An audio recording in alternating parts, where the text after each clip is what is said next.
సిద్దిపేట జిల్లా గజ్వేల్ ప్రజ్ఞాపూర్ మున్సిపల్లో chicken centre association ఆధ్వర్యంలో వ్యాపారులు స్వచ్ఛందంగా దుకాణాలను మూసివేశారు. ఈ సందర్భంగా వారు మాట్లాడుతూ గత కొంతకాలంగా పౌల్ట్రీ కంపెనీలు వ్యాపారులకు ఇచ్చే మార్జిన్లను భారీగా తగ్గించి పొట్టకొడుతున్నారని ఆవేదన వ్యక్తం చేశారు. నిర్వహణ ఖర్చులు పెరిగి లాభాలు లేక చికెన్ సెంటర్లు యజమానులు అప్పుల ఊబిలో కూరుకుపోతున్నారని, ప్రస్తుత పరిస్థితుల్లో వ్యాపారం చేయడం సాధ్యం కావడం లేదని వారు స్పష్టం చేశారు.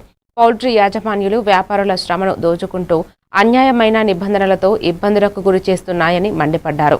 తగ్గించిన మార్జిన్లను వెంటనే పునరుద్ధరించి వ్యాపారులకు న్యాయం చేసే వరకు మా నిరసన కొనసాగుతుందన్నారు. ఈ కార్యక్రమంలో Gajwel Pragnapur chicken centre association అధ్యక్షుడు లక్ష్మారెడ్డి, ఉప అధ్యక్షుడు ఇమాం హుస్సేన్, తిరుపతి కార్యదర్శులు రాజు, ముస్తఫా, మాజీ అధ్యక్షులు శేఖర్, జహీర్, సభ్యులు బాలకృష్ణ, గౌస్, నాగారాజు, రఫీ, షాదుల్లా, సత్తయ్య, స్థానిక వ్యాపారులు పాల్గొన్నారు.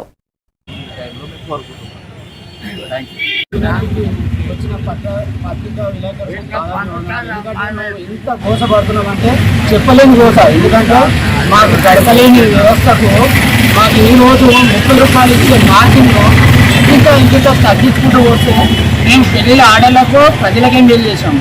ప్రతి ధర్నా అసోసియేషన్ వాళ్ళు ఇవాళ హైదరాబాద్లో ధర్నాకు దిగారు. దానికి మద్దతుగా మా గజ్వేల్ ప్రజ్ఞాపూర్ యూనియన్ తరఫున కూడా ఇక్కడికి మేము ధర్నాకు దిగడం జరిగింది. అక్కడికి హైదరాబాద్ కూడా పోతాం. ఇది మా షాపులు అన్నీ స్వచ్ఛందంగా పనిచేసినాము.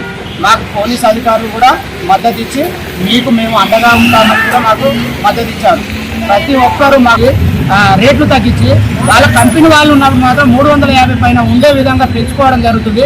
ఈ రోజు కూడా 350 రూపాయలు ఉండే మేము ధర్నాకు దిగుదామంటే రేటు తగ్గించారు. లేకపోతే ఇలా 450 రూపాయలు 400 రూపాయలు కిలో చికెన్ ఉండేది. ఈరోజు తగ్గనీకు కారణం కూడా మా వ్యవస్థనే.